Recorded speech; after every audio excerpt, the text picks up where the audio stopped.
বৃহস্পতিবার দ্বিতীয় দফা বিতর্ক শেষে ভেনেজুয়েলার ক্ষমতাসীন দল নিয়ন্ত্রিত ন্যাশনাল অ্যাসেম্বলি ক্ষমা বিল অনুমোদন করে। পরে অন্তর্বর্তী প্রেসিডেন্ট দেলসি রদ্রিগেজ আইনটিতে স্বাক্ষর করেন। এ সময় উপস্থিত ছিলেন স্বরাষ্ট্রমন্ত্রী এবং ন্যাশনাল অ্যাসেম্বলির প্রেসিডেন্ট। সরকারের দাবি, এই আইন গণতান্ত্রিক সহাবস্থান ও জাতীয় ঐক্যের পথ খুলে দেবে।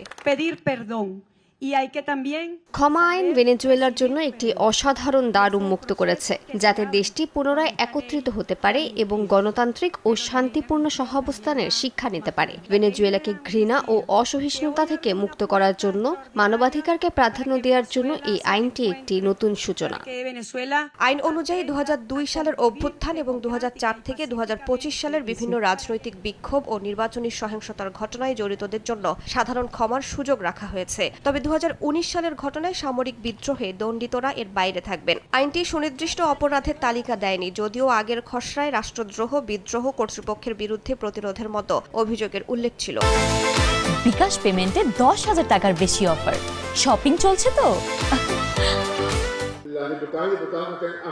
এই আইনের আওতায় আটক ব্যক্তিদের সম্পদ ফেরত দেয়া হবে না। রাজনৈতিক কারণে দেয়া সরকারি পদে নিষেধাজ্ঞা প্রত্যাহার করা হবে না। পাশাপাশি গণমাধ্যমের ওপর আরোপিত নিষেধাজ্ঞাও বাতিল করা হবে না। মানবাধিকার সংগঠনগুলোর অভিযোগ, শত শত রাজনৈতিক বন্দীর জন্য এই আইন স্বস্তি বয়ে আনবে না। অন্যদিকে সরকার বরাবরই দাবি করে আসছে, দেশে রাজনৈতিক বন্দী নেই, বরং অপরাধে জড়িতদেরই কারাবন্দী করা হয়েছে।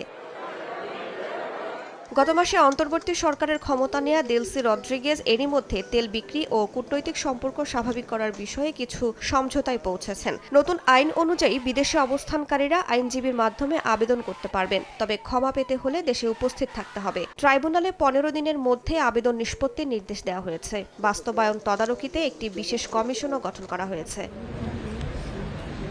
রাইসা জান্নাত, সময় সংবাদ।